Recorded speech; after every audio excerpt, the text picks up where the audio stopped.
Bonsoir à tous. Donc moi je m'appelle Stéphane Combaudon, je suis MySQL, DBA MySQL chez Dailymotion.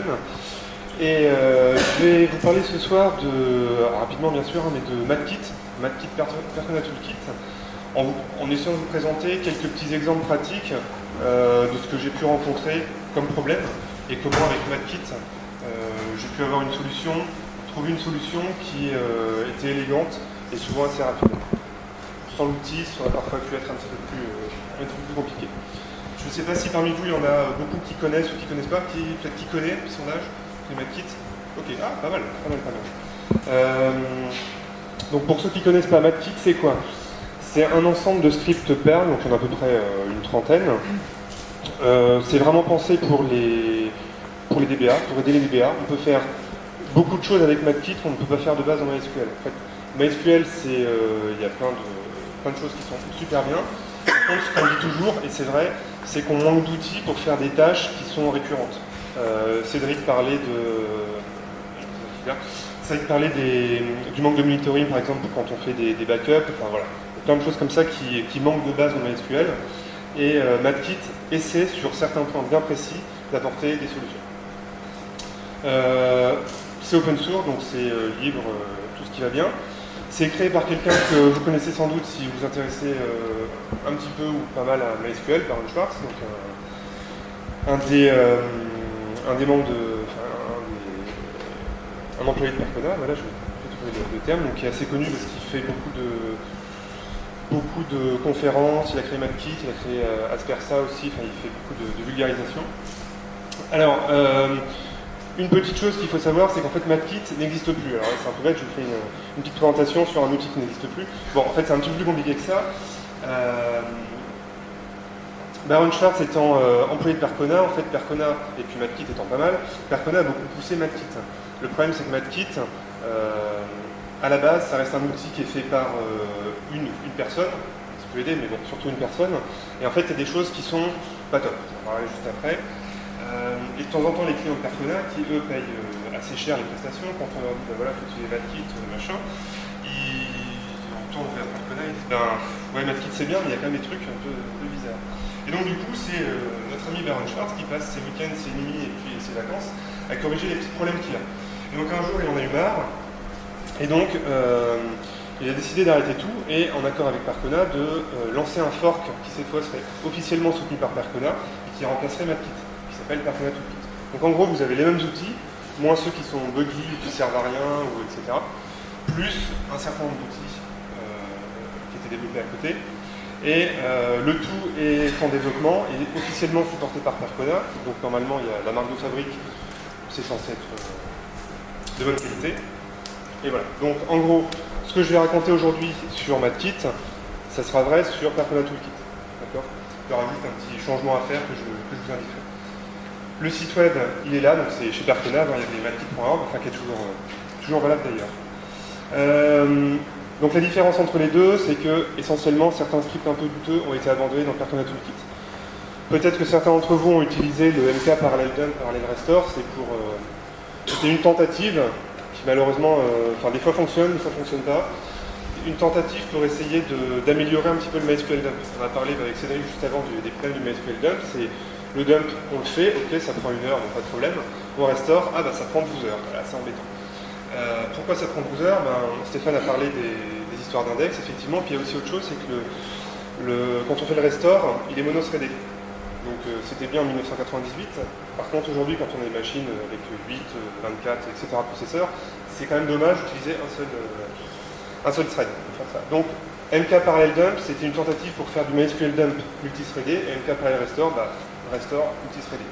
Il se trouve que, comme à la base, ces scripts sont écrits en Perl, et qu'il y a des petits soucis de multithreading avec Perl, il y a des cas où ça ne marche pas. Bon, il y a quelques autres scripts qui sont comme ça, je vous en parle un peu plus. MyDumper, qui est par contre, lui, il est un peu expérimental encore, un peu beaucoup, mais par contre, Facebook, Facebook, ils sont connus pour utiliser des trucs expérimentaux. Nous, les utilisateurs, ça marche, on a testé. C'est du sport MySQL depuis 5 ans. Ouais, non, mais je suis d'accord, c'est une bien meilleure alternative. Donc, pour en revenir à MathKit Persona Toolkit, Dans les exemples que je vais présenter, en fait, ce seront toujours des matkits, des outils matkits, parce que voilà, c'est ce que j'ai utilisé. Donc, tous les outils matkits commencent par MK. Il suffit d'enlever MK et de mettre PT à la place, donc, voilà, et vous avez la bonne commande. Modulo, quelques petits changements d'options, mais il ne devrait pas y en avoir beaucoup normalement. Donc, ce que je vais essayer de vous présenter là, c'est un certain nombre de short stories, comme on va dire, avec un problème. Ah bah oui, un problème, et puis je ne sais pas comment le résoudre. Ah, je sors ma kit. Ah bah je vais. Donc, le premier, une requête lente. Ah bah oui, les requêtes lentes, quand on est DBA, c'est vrai que c'est un sujet souvent fâcheux et qu'on doit traiter. Alors, quel est le problème? On a une table, bon, assez basique, une table user, donc je vous laisse imaginer ce qu'on met dedans. Une clé primaire, un user ID facile. On a un login, qui est une clé unique, très bien, et puis c'est InnoDB. Puis on a X champs à côté qui n'ont pas d'importance. Alors, on est sur... alors, on n'a pas de chance parce qu'on doit traquer les requêtes lentes dans cet exemple, mais on n'a pas accès directement à la log de requêtes lentes. C'est comme ça, c'était une époque. Donc par contre, ce qu'on a, c'est on a un rapport, alors pour vous dire que ça date, un rapport qui a été fait avec MySQL Dumslow, je ne sais pas si certains d'entre vous connaissent, mais c'est un outil qui est disponible depuis que MySQL existe, qui permet de faire des rapports sur les requêtes lentes. Ils parsent la slow query log, ils en fait un rapport, et puis ça permet de voir les choses. Ce qu'on voit là-dedans, c'est que j'ai une requête qui est là, donc select la clé primaire de ma table, where le login égale une valeur. Et ce qui est très intéressant, c'est que cette requête, qui comme ça, quand même, devrait normalement être rapide, puisqu'on fait, quand on interroge une clé primaire, quand on peut faire un lookup par clé primaire, donc normalement ça ne devrait pas prendre beaucoup de temps, et on voit que là, ça prend 33 secondes. Ah, là, il y a un petit problème. Bon, donc, bah, peut-être on va se dire, tiens, l'optimiseur, il n'est pas en forme, il a pensé que l'index unique, c'est pas le bon choix, donc sans doute, on parcourt complètement la table, de prendre l'index. Alors pourquoi l'optimiseur penserait que parcourir une table qui fait sans doute, alors là on a 129, bon, enfin bref, la table a fait 30 millions de lignes. Donc peut-être que l'optimiseur il pense que c'est mieux de lire 30 millions de lignes plutôt que une. C'est unique. Pourquoi? Bizarre. Alors, on essaye avec des... Ah oui, alors, ce qui est embêtant avec MySQL Dumslow, enfin, ce qui est bien mais embêtant, c'est qu'on a la requête, par contre le dernier paramètre, le paramètre qui est variable, il est rendu abstrait. C'est-à-dire que là, on n'a pas une vraie valeur. On a juste un placeholder. Donc, bah, qu'est-ce qu'on fait? Évidemment, on prend cette requête et puis on remplace le placeholder par une valeur. Donc, on fait notre requête, where login égale Toto, where login égale je ne sais quoi. Tous les exemples que j'ai faits, bah, 0 secondes. Et puis à chaque fois que je regarde le plan d'exécution, bah, effectivement, on utilise l'index Unix, qui quand même est assez logique. Et pourtant, bah, dans mon log de requête lente, tous les jours, j'ai ça.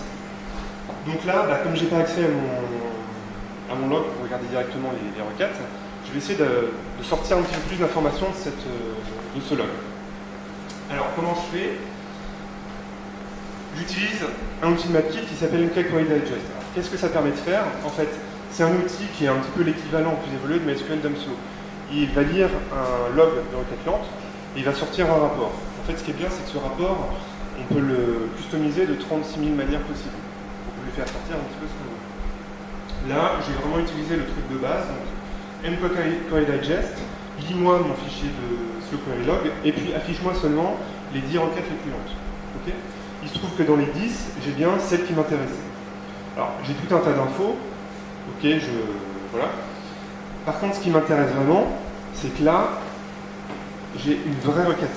Okay. Ce qui est intéressant dans ce MQ Query Digest, c'est qu'il nous affiche, après le rapport correspondant à chaque requête, une des requêtes réelles qui était présente dans le log. En l'occurrence, il prend toujours la plus lente. Là, c'est vraiment intéressant. À part ça, ben voilà, vous avez plein d'informations. Hein. Vous voyez que la requête, elle a été exécutée 178 fois pendant la période de temps, que le temps total, c'était ça, etc. Qu'on a examiné 1 milliard et quelques lignes, etc. Des choses qui peuvent être intéressantes. En fait, alors je ne sais pas pour vous, mais à partir du moment où j'ai vu cette vraie requête, le problème il m'est apparu de façon lumineuse. Alors, je ne sais pas si quelqu'un voit. Il y a des zéros dans la table, exactement. Les zéros, c'est comme les nuls, c'est...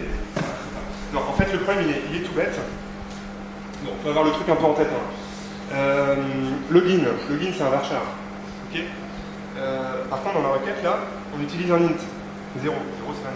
Il n'y a pas de quote. Hein. C'est bien un int. Donc, MySQL, quand il fait sa requête, qu'est-ce qu'il fait? Ben, il fait une conversion varchar int. Okay. Mais du coup, vous devez sans doute savoir que MySQL, quand on utilise une colonne directement, on peut utiliser un index, mais quand on met une fonction autour d'une colonne, l'index, il ne peut plus l'utiliser. Donc là, c'est ce qui se passe. Et du coup, bah, le seul temps d'exécution qui reste, c'est de parcourir la table. Voilà. Donc, le problème est trouvé. La solution, c'est quoi? Bah, c'est dire aux développeurs, allez, vérifie que ce que tu passes là, c'est une chaîne. Si c'est pas une chaîne, bah, fais en sorte que ce soit une chaîne. Voilà. Un petit détail quand même au passage. Si j'avais été intelligent, mais bon, je m'en suis rendu compte qu'après, en fait, l'info, j'aurais pu l'avoir directement de MySQL dump slow. Parce que MySQL dump slow, il met un placeholder ici, mais il ne met pas un point d'interrogation. MySQL dump slow, là, il a mis un n. Le n indique que c'est une valeur numérique. Donc si j'avais été un petit peu fin, j'aurais pu m'en douter. Mais voilà. Ayant 3 secondes par jour pour traiter ce problème, je ne l'ai pas vu. Il était plus facile de prendre MK Query Digest où les choses sont apparues. Donc voilà, ça c'était le premier exemple. Ouais, ok. Deuxième exemple. Alors, on va retomber sur les MK Query Digest. En tant que DBA, j'essaie souvent de regarder un petit peu ce qui se passe en direct sur un serveur comme ça. Donc je fais un petit show process list. Et puis, de temps en temps, je vois des choses bizarres. Alors là, en l'occurrence, sur le serveur en question, ce que je voyais comme commande qui revenait souvent, c'était, parce que je voyais qui revenait souvent, ouais, c'était des pings. Ping de serveur. Show process list, ping. Ping qui apparaissent tout le temps. Les pings, c'est pas très coûteux, effectivement. Bon, en même temps, si j'en fais 10 000 par seconde, ça peut peut-être être un peu embêtant. Donc, j'ai une conversation très animée avec un de mes collègues adorés. Je vais le voir, je dis, écoute, cher ami, on a un problème sur notre serveur, il exécute plein de commandes qui ne servent à rien, des pings par exemple, et en soi, ça ne fait pas grand-chose, mais enfin bon, on en fait tellement que ça commence à coûter cher. Ah, non, le ping, ça ne coûte rien, donc si ça ne coûte rien, ça ne coûte rien. Bon, on s'arrête là, évidemment, pas possible de traiter, de faire grand chose de plus. Donc je sors mon outil magique, MQ Query Digest. Alors MQ Query Digest, depuis 2 ans peut-être, un an et demi, je ne sais plus, il a une option intéressante, c'est qu'il peut en fait traiter directement la sortie d'un TCP dump. Donc vous pouvez utiliser un TCP dump pour capturer le trafic en direct sur votre serveur. Vous passez ça dans MQ Query Digest avec les bonnes options, et il vous en sort un rapport. Donc un rapport sur les requêtes instantanées. Et là, vous pouvez voir les plus lents. Okay. Donc, c'est ce que j'ai fait. Alors, je vous passe la ligne de commande. Hein. Vous faites un TCP dump avec les options qui vont bien. Vous passez ça dans MQ Query Digest. Vous mettez là aussi les options qui vont bien. Vous mettez un limite 10 pour avoir les 10 requêtes les plus lentes. Et ça vous sort ça. Et qu'est-ce que ça vous sort? Ça vous sort en particulier que le ping, eh ben, il prend 47% du temps de réponse du serveur. Okay. La moitié du temps de réponse de votre serveur, il est à faire des pings. Ça ne sert pas à grand chose. Et si vous regardez un petit peu plus, vous voyez que la deuxième commande qui est un set, alors le set, ça peut être plus utile. Enfin bon, 15% du temps passé à faire un set, ça fait beaucoup. D'ailleurs, si vous regardez le troisième, c'est pareil, STMT prepare, ça veut dire qu'on fait des prepare statements, on prépare des requêtes préparées. En l'occurrence, c'est pas illogique. Simplement, le fait que ça remonte là, ça veut certainement dire qu'on fait un prepare statement, on exécute la requête préparée, mais une fois, ce qui est sans doute pas terrible. Donc là, vous voyez qu'en tout cas, juste en regardant ça, vous avez déjà 60% du temps de réponse du serveur qui est perdu. Donc le serveur, il fait 60% de son temps à pédaler dans la seconde sans rien faire. Et en réalité, il y a sans doute même un petit peu plus avec le STMT prepare. Okay. Bon, et ça, évidemment, c'est difficile de passer outre. Ce qui est très intéressant, c'est que, en l'occurrence, sur ce serveur, on a un rapport quotidien des slow queries. En fait, le rapport quotidien, il n'a rien à voir. Pourquoi? Parce qu'en fait, sur notre serveur, on a de temps en temps, mais quand même assez régulièrement, des requêtes qui sont vraiment lentes. Pour le coup, vont prendre 3 secondes, 14 secondes, 19 secondes, 7 secondes. Et en fait, ces requêtes très très lentes, sur une journée, elles vont complètement masquer ces pings, par exemple. Donc quand on reçoit le rapport quotidien, ce qu'on voit, c'est que ma requête la plus lente, c'est un select machin qui lui, explose les compteurs. Et effectivement, mon ping, lui, il est peut-être en 148e position. Mais par contre, quand vous le regardez sur une toute petite période de temps, le ping, là vous voyez qu'il est très vite. Donc, ce serait bien de modifier l'application pour éviter de faire des pings. Alors, des backups. Je ne vais pas reprendre ce qu'a dit Cédric, parce que là ça n'a rien à voir, mais un petit problème de backup. Alors, un collègue m'explique, mon fameux collègue adoré, m'explique qu'il a conçu une solution, la solution ultime pour faire les backups sans avoir de problème. Il utilise un slave. Bon, très bien. Effectivement, c'est relativement connu. Donc il a un slave qui ne fait rien. Il réplique les écritures du master, bien sûr. Et puis, une fois de temps en temps, on fait un backup sur le slave. Ce qui est intéressant, c'est que même si ça dégrade les perfs du slave, qui ne fait rien d'autre, on s'en moque. Donc, on a un très bon moyen d'avoir des backups faciles. Et pour le coup, d'ailleurs, même si on a une grosse volumétrie, on pourrait très bien le faire avec un outil, avec une manière qui est coûteuse. Ce ne serait pas très génial. Bon, tout va bien. Alors quand même, moi je me pose une petite question, c'est bien de faire les backups sur un slave, mais est-ce qu'on est sûr qu'on a les mêmes données sur le slave que sur le master? Parce que bon, si jamais on n'a pas tout à fait les mêmes données sur le slave, c'est bien beau de faire un backup, mais le backup il ne sert pas à grand chose. Réponse évidemment de mon collègue très assuré, c'est simple.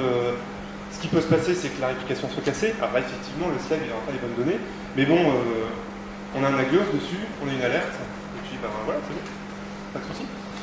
Ok, donc il fait n'importe quoi, mais qu'il n'y a pas d'erreur de réplication. Est-ce que Nagios, là, il râle? Alors là, le collègue, bizarre, je comprends pas, tu es en train de me dire que de temps en temps, la réplication, elle peut ne pas fonctionner. Donc ça veut dire que MySQL, ils nous vendent pas parce que c'est gratuit, mais ils nous fournissent un outil avec de la réplication. En fait, on fout la réplication comme ça, parce que il pleut aujourd'hui ou autre, ça fonctionne. Bon, alors en fait, c'est un petit peu plus compliqué.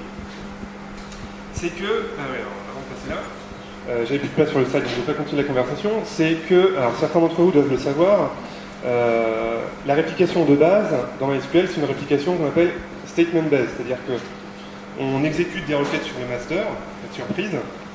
Ces requêtes, on les écrit dans un log. Les slaves, en gros, téléchargent le log avec la requête qui est écrite dedans, et ils exécutent la requête. En simplifié, c'est ça. Ce qui peut se passer, c'est que de temps en temps, vous faites une requête, une écriture qu'on qualifie de non déterministe. Ça veut dire que si cette même requête, si vous l'exécutez 2 fois, elle ne donne pas 2 fois le même résultat. Donc, vous l'exécutez une fois sur le master, vous l'exécutez sur le slave, réplication, là vous avez 2. Il n'y a pas d'erreur, mais vous avez un problème. Vous avez un problème de désynchronisation de données. Et ça, malheureusement, de base, dans MySQL, vous ne pouvez pas le voir. Pourquoi vous ne pouvez pas le voir? Parce que justement, ce n'est pas une erreur de réplication. La réplication s'exécute très bien, simplement, la requête elle donne 2 fois un résultat différent. Il n'y a pas de problème pour MySQL. Alors, ça c'est très très compliqué à voir. Alors, heureusement, encore une fois, on sort notre petit épouvantail Matkit. Dans Matkit, on a un outil qui s'appelle mkTableChecksum. Alors lui qui permet justement de contrôler la cohérence des données entre un master et ses slaves. En fait, le principe c'est quoi? Alors comme son nom indique, c'est qu'on va calculer des checksums. On ne va pas comparer ligne à ligne chaque table de chaque base de données, parce que ça va être un petit peu long. Mais en gros, on va faire, je simplifie outrageusement, mais ça permet de comprendre le principe, on fait un MD5 de toutes les colonnes d'une table sur un certain nombre de lignes. On fait ça sur le master, on fait ça sur le slave. Soit on a la même chose, auquel cas, a priori, c'est que c'est bon. Soit on a des choses différentes, et là, on est sûr qu'il y a un problème. D'accord? Alors, là où c'est fait intelligemment, en fait, c'est que la grosse difficulté de ça, c'est que si vous souhaitez le faire vous-même à la main, vous allez faire, par exemple, un MD5 de votre table 1 sur le master. Vous allez aller sur le slave, vous faites le même MD5 sur le slave. Le problème, c'est que le temps de passer d'une fenêtre à l'autre, il y aura eu des écritures sur le master qui seront transmises sur le slave. Donc la table sur le slave, elle aura changé. Donc votre MD5, il sera différent, mais c'est normal. Donc ce qu'il faudrait faire, en fait, c'est couper les écritures sur le master, faire le MD5, aller sur le slave, faire le MD5, comparer, remettre les écritures sur le master. C'est une bonne solution, mais si votre site il doit être up 24 heures sur 24, vous ne pouvez pas vous permettre de faire ça. Surtout si le checksum il prend 2 heures par table. Donc il nous faut un mécanisme un petit peu plus sophistiqué. Et justement, MKTableChecksum a un mécanisme un petit peu plus sophistiqué. Donc en fait, lui, ce qu'il fait, c'est qu'il va calculer des checksums sur le master, mais d'une façon suffisamment intelligente pour que par réplication, il soit aussi calculé sur le slave. Et en fait, c'est fait en... Si mes souvenirs sont bons, parce que ça fait longtemps que j'ai pas regardé le code, mais c'est justement fait en exploitant ce que j'ai dit juste avant, c'est-à-dire les histoires de requêtes non déterministes. C'est-à-dire que j'exécute la même requête sur le master et sur le slave, et comme elle est non déterministe, si jamais j'ai une différence de données, je vais avoir un résultat différent sur le master et sur le slave. Et là, justement, c'est ce qu'on veut, parce qu'on veut voir une différence si on a une. D'accord. Donc l'idée, c'est j'exécute mes checksums sur le master, par réplication, automatiquement, ça va aller sur le slave, et une fois que c'est fini, je compare les checksums. Et là, je vois. Okay. Donc, en pratique, comment ça marche? Je me connecte sur le master, je fais mon MKTableChecksum. Alors, je peux préciser, alors ça c'est une option, on n'est pas obligé de la mettre, mais c'est pratique quand on a des grosses tables, un chunk size, c'est-à-dire qu'au lieu de faire un checksum sur mes 50 millions de lignes d'un coup, je le fais par paquet de 1 million de lignes, ou 100 000 lignes, etc. D'accord? Donc, je fais ça sur le master, et je veux indiquer ces résultats dans je mets ces résultats dans une table, parce que ça permettra de faire les comparaisons plus facilement. D'accord? J'attends que ça soit fait. J'attends que les slaves, eux aussi, aient fait tout le travail par réplication, si jamais il y a du retard de réplication sur votre installation. Et une fois que c'est fini, je lance une autre commande qui en gros va faire le select qui va bien sur la table mydb.chk, enfin vous l'appelez comme vous voulez, et qui va vous dire quelles sont les différences. Et en gros, vous avez un output qui ressemble à ça. Vous avez donc, pour chacune des DB et chacune des tables, vous avez un souci. On vous dit que le chunk, donc le chunk ça correspond au numéro du chunk ici, à la limite peu importe. Vous avez une différence au niveau du nombre d'enregistrements. Donc là par exemple, sur ce slave-là, 10.8.3.4, vous avez sur le chunk numéro 1, 42 270 enregistrements qui sont manquants. D'accord ? Et on vous dit aussi que le checksum est différent. Bon ça on s'en doute, hein, s'il n'y a pas le même nombre d'enregistrements, le checksum il est forcément différent. Vous pouvez très bien avoir le même nombre d'enregistrements et un checksum différent. D'accord ? Et alors ce qui est plus intéressant, c'est qu'ici, donc vous avez l'ID du chunk, et vous avez surtout le. Enfin voilà, vous savez à quel endroit dans la table ça apparaît. Okay. Donc voilà, on voit que sur. Là c'est la même table, sur cette table-là, j'ai tout un tas de différences. Donc en l'occurrence, ça c'était mon slave où je faisais mes backups. Bah, pas de chance. Tous les backups qui ont été faits jusqu'à ce moment-là, enfin, jusqu'à ce que le problème soit corrigé. C'était pas des bons backups. On a backupé n'importe quoi. Donc, backup sur un slave, c'est très bien. Il faut faire attention à la cohérence des données. Okay. Donc, une fois qu'on a fait ça, évidemment, le travail n'est pas fini. Hein, parce que c'est déjà très bien d'avoir vu qu'il y avait des problèmes de désynchro de données. Parce que, comme je vous l'ai dit de base, dans MySQL, on ne peut pas le voir. Maintenant, il faut synchroniser. Et là, c'est pas évident. Ouais. C'était du 5.051, 5.0, ouais, 5.051, un truc comme ça, un vieux chez lui. De toute façon, il y avait Class Statement, donc on avait. On voit aussi dans les logs, c'est quelque chose à checker dans ces éléments-là. Bah maintenant, il y a plus de choses, donc ça devient moins important. Tout ce qui est legacy, c'est vrai que c'est pas mal. Oui, ça m'empêche que même en 5.5, j'ai ça non plus, des erreurs. Ça doit pouvoir arriver quand même, forcément. Du coup, voilà, magnifique transition vers la short story d'après. Alors, c'est une histoire un tout petit peu... pardon, une petite question, ouais.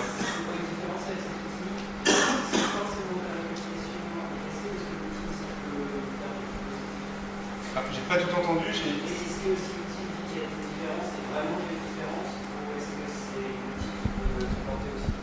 Alors, il peut toujours y avoir des développeurs d'outils. En fait, ce qui se passe, c'est que en gros, on calcule les checksums. En gros, il faut se dire, on calcule des MD5. Donc, ce qui peut se passer, c'est que deux valeurs différentes peuvent avoir le même MD5. D'accord? Donc, j'ai jamais vu, hein, et ça peut arriver hein, dans l'absolu. Donc, ça veut dire que quand l'outil dit qu'il n'y a pas de problème, il peut quand même y en avoir.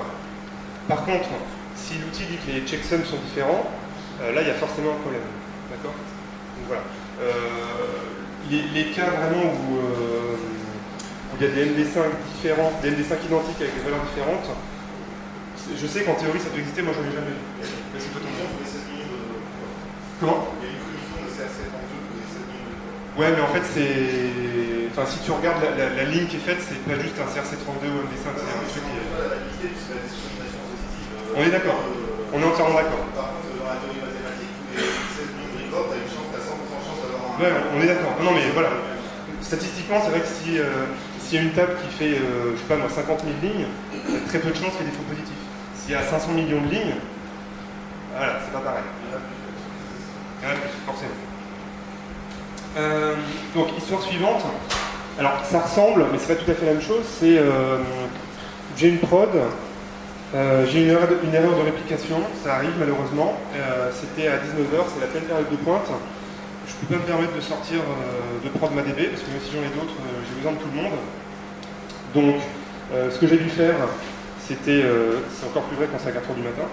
Ce que j'ai dû faire, c'est sauter l'événement de réplication où il y avait un problème, parce que je n'ai pas compris ce qui se passait, faire un restart de la réplication, c'est reparti, je suis content, super. Simplement, je sais que maintenant, sur mon serveur, j'ai au moins une donnée des synchros, et en général, les désynchros ont tendance à s'amplifier. Donc si je laisse ça traîner, au bout d'un moment, je vais avoir des erreurs de réplication qui vont venir toutes les semaines, puis tous les jours, puis toutes les 2 heures, puis après, ça sera foutu, il faudra que je jette le slave. Donc ce que je veux faire, c'est comment je resynchronise. Alors, des méthodes pour resynchroniser, il y en a plein. La méthode la plus simple, c'est je trash le serveur, je commence tout à zéro. Effectivement, ça marche bien. Au MySQL dump, voilà, il faut le temps que je remette mon dump. Après, certainement que quand j'aurai mis mon dump, mes caches ne seront pas chauds, donc je ne pourrai pas remettre la machine en prod tout de suite. Enfin, bon, on arrive très vite à des heures et des heures, voire des jours et des jours pour remettre une machine en prod. Ça va, c'est différent. Alors, je peux aussi essayer de couper la réplication, isoler la table qui a un problème, ça je le sais parce que MySQL m'a dit qu'il y avait un problème de réplication. Regarder dans un dump et réimporter la table. Ok, mais c'est pareil, si la table est grosse, ça va prendre du temps. Je peux aussi essayer d'identifier les éléments qui manquent un par un, mais c'est pareil, si la table elle a 100 millions d'enregistrements, je vais y passer des jours, donc ça va pas. Donc là encore, on a un outil dans MatKit qui s'appelle MKTableSync qui va nous aider à faire ça. En fait, MKTableSync, c'est vraiment un complément de MKTableChecksum. MKTableChecksum, il écrit des checksums, il nous permet de savoir, ah ben là il y a des désynchros, et MKTableSync, il va utiliser les mêmes informations pour générer des requêtes qui vont résoudre les problèmes. Okay, il faut faire très attention, on peut mettre 15 traits en plus. Les requêtes, l'outil est extrêmement puissant, donc on peut faire n'importe quoi. Donc, plutôt que de corriger des désynchros, on peut en rajouter, mais à foison. Donc la règle de base, c'est toujours jouer les requêtes sur le master. Voilà. Je ne rentre pas dans les détails parce que on a un peu pas de cours en temps. Mais voilà, c'est la première règle avec cet outil-là. Si vous voulez que les choses se passent bien, déjà il faut utiliser les bonnes options et il faut toujours jouer les requêtes sur le master. Sinon, on est sûr de casser les choses. Alors, comment ça marche? MKTableSync, on utilise notre table de checksum de tout à l'heure, et dans un premier temps, au lieu de faire un execute qui va envoyer des requêtes, on fait un print. Okay, et on va dire que ce que je veux, c'est que je veux synchroniser avec son master un slave. D'accord? Alors, là où c'est compliqué, c'est que je vous ai dit juste avant, il faut toujours jouer les requêtes sur le master. Par contre, en fait, ça va plutôt avoir tendance à le jouer sur le slave. Mais en fait, ce qu'il faut bien comprendre, parce qu'on lui met MKTableSync sur le slave, ce qu'il faut bien comprendre, c'est que MKTableSync sur le slave, en réalité, lui, il va jouer les requêtes sur le master. C'est un petit peu compliqué. Retenez que les requêtes vont toujours être jouées, si vous exécutez bien les bonnes commandes, sur le master. Donc là, ce que MKTableSync vous génère, c'est un certain nombre de commandes qui vont vous permettre de résoudre les différences. C'est un peu compliqué, mais ça peut vous permettre, si vous n'avez pas confiance en l'outil, de les jouer manuellement. Puis on n'a pas trop, c'est une bonne solution. Quand il y en a 100 000 à jouer, bon, ça peut être plus pratique de les jouer automatiquement. Quand vous avez confiance, quand vous êtes convaincu, vous remplacez moment print par moment execute, vous y allez, vous croisez les doigts, et ça marche. Ça fait longtemps que je ne l'ai pas utilisé, mais à chaque fois que je l'utilise, j'en suis très content. À chaque fois que je l'utilise, j'ai quand même des petites surfroides. Je ne vous le cache pas. Donc encore une fois, à manier avec de grandes précautions. En particulier, si vous avez des configurations comme du master-master, il faut faire très attention à exécuter au bon endroit. Idem si vous avez des arbres, un master, un slave qui est le même master d'un autre slave. Parce que là, si vous exécutez au mauvais endroit, vous risquez de casser complètement une chaîne. Vraiment, lisez bien la doc, c'est un peu compliqué, mais c'est important. Alors, histoire suivante, c'est les grosses tables. Alors, les grosses tables, c'est toujours un problème. On a des tables, on rajoute des nouvelles fonctionnalités dans l'appli, et puis voilà, les données qu'on avait, on veut plus ou moins les migrer, c'est-à-dire que les 20 millions de lignes qui étaient là, je veux récupérer quelque chose et les mettre dans une autre table, ou inversement. Et ce qui est pénible, c'est que quand on le fait avec un script de base, on va dire, ce qu'on fait, c'est qu'on examine des lignes, donc on fait nos inserts ou autre, et puis quand on a de la réplication, quand on est un petit peu trop violent sur les insertions, sur les écritures, les slaves ils se mettent à ramer, à aller en arrière.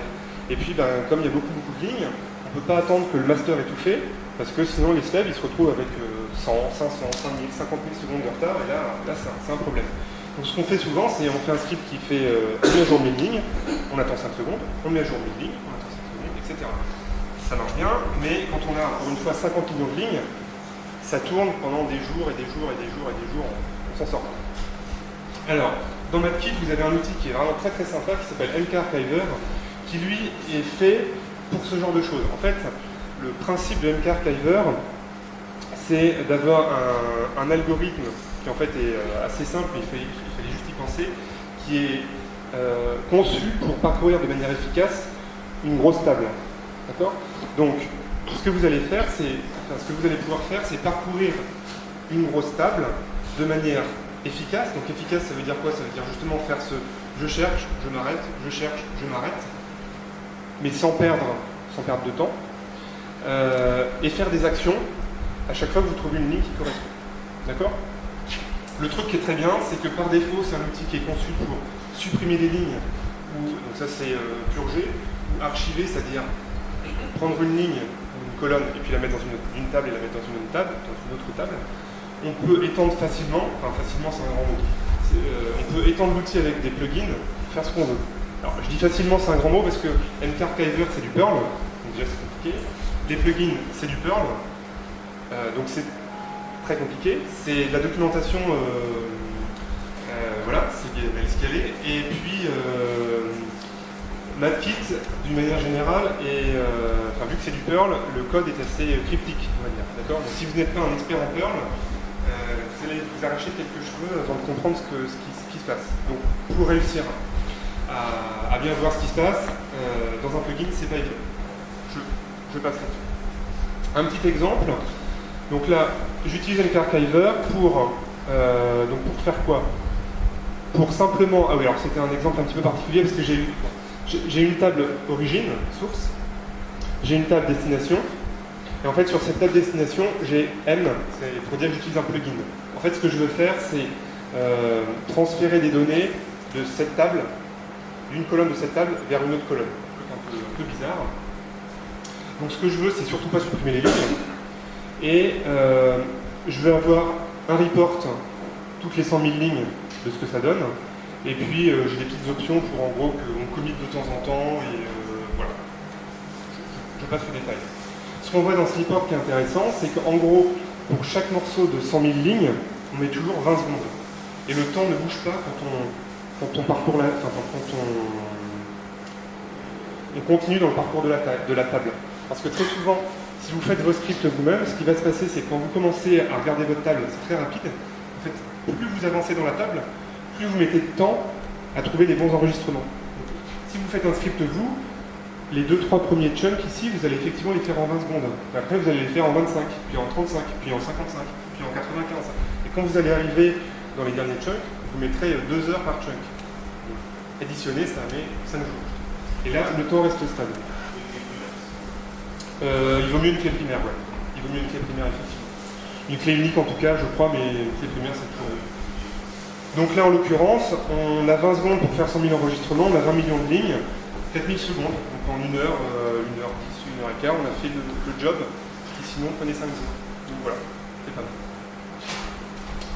Dernier petit exemple. Est-ce qu'on peut tuer des requêtes? Voilà. On est violent, on a des requêtes qui ne nous plaisent pas. Est-ce qu'on peut les tuer? Mais pas les tuer avec une pincette en y allant et en faisant un kill, mais en les tuant automatiquement. C'est-à-dire celle-là, je sais que à partir du moment où j'ai une requête qui ne prend plus de 10 secondes, je la dégage parce que de toute façon, le gars sur sa page web, il sera parti. Donc ça sert à rien de faire tourner la requête. Et puis il y a un volume, ma base, donc je commence. Là encore, vous sortez MapKit, MK kill, vous pouvez dire tout simplement, si une requête prend plus de 10 secondes, je la tue. Et puis, alors je ne sais plus exactement, mais en mettant le heartbeat et print, ça vous permet d'avoir ce petit rapport. Donc ce petit rapport, vous voyez que on fait un show process list, on ne voit rien, donc on fait rien, très bien. Là aussi, on a trouvé une requête, on la tue. Effectivement, ça fait déjà 13 secondes qu'elle était en train de tourner. Et on continue. Alors, alors je ne sais plus exactement parce que c'est un outil que nous on utilise, mais en fait c'est pas tout à fait celui-là. C'est un autre, c'est une autre maison qui fait la même chose. Normalement, on peut préciser les motifs. Alors je l'ai pas mis aussi pour que la ligne tienne. On peut préciser les motifs qu'on veut tuer. Du genre, on veut bien tuer un select. Le select ne peut pas compter donner. Mais on va pas tuer un insert ou un update plutôt. Parce que surtout, si c'est un update avec des tas de MyIsam qui est très long, on risque de mettre à jour la moitié des choses et pas la dernière moitié. Ce qui là est pour le coup très embêtant. Donc, voilà. Si le select fait partie d'une transaction, je sais pas. Moi, je n'utilise pas de transaction. Voilà, c'est une excellente question. Je ne peux pas dire. Rationnel d'essayer de corriger la requête. Le mieux, c'est quand même de corriger la requête. Simplement, ce qui se passe de temps en temps, c'est que, surtout sur les applis web, on a parfois un problème, c'est qu'on a trop de succès. C'est-à-dire que tout se passe bien, et puis à un moment donné, on a 1 million de personnes qui arrivent en même temps. 1 million de personnes qui font des requêtes, et là, subitement, le serveur il se prend un float de requêtes, et une requête qui prenait 1 milliseconde se met à prendre 3 secondes. Et une requête qui prenait 3 secondes se met à prendre 18 secondes. Et ça, en fait... La solution, il faut mettre du cache à ce moment-là. Ouais, mais parfois on peut pas.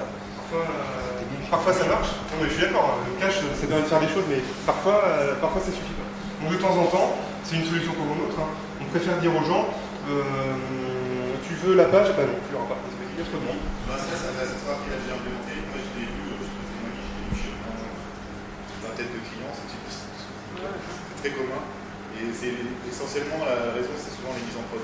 Développeurs qui poussent un truc en prod. Par exemple, là. D'un seul coup, là, d'un coup, tu vois une requête qui apparaît. Ça, c'est typiquement, on a fait une requête sur une base de dev où il y avait 1000 enregistrements, donc la requête, elle prenait 1 millième de seconde. On le met en prod où on a 1000 fois plus de données. Ah bah là, la requête, elle prend 2 secondes, et puis bah, comme par hasard, tous les gens qui ont l'habitude du site voient la fonctionnalité, cliquent dessus, et là, on est fait. C'est le genre de choses qui, malheureusement, peut... Est-ce que la requête est mobile ou pas? Ça, c'est le log, donc on peut le mettre dans un fichier. Ça, c'est le log. Non, il y a juste un kill. Bonne question, je sais pas. J'utilise en fait un outil similaire, mais qu'on a fait nous-mêmes. Donc du coup, cet outil-là, je sais qu'il existe. Je l'ai regardé pour voir si c'est des choses mieux, mais je ne connais pas exactement les options. Donc il y a peut-être moyen d'avoir effectivement le vrai texte de la requête, ce qui serait intéressant, parce qu'effectivement, comme je l'ai dit tout à l'heure, on a envie de savoir quelle est cette requête pour éventuellement l'optimiser. Mais là, en l'occurrence, je sais pas. J'ai mis un petit warning parce que à un moment donné, MKKill a été complètement repris, pas comme d'autres, et les options ont complètement changé. C'est général d'ailleurs dans MapKit. Si vous lisez des posts qui ont 3 ans ou 4 ans, vous verrez les options ont changé. C'est-à-dire le moins T, c'est moins table maintenant, moins replicate, c'est moins RPK, enfin, l'inverse, des choses comme ça. Méfiez-vous quand vous lisez des posts ou si vous lisez des présentations qui datent un petit peu, parfois les options ont changé. Bon, ben voilà, c'est mon petit tour de short stories. Donc maintenant, si vous avez des questions, n'hésitez pas. Alors, pour les questions, en fait, pour vous un petit peu short niveau temps, ce que je propose, c'est que donc là, on va pouvoir se désaltérer un peu. Donc, vous attrapez Stéphane, vous expliquez ce que vous voulez. Ok? Merci. Merci à vous.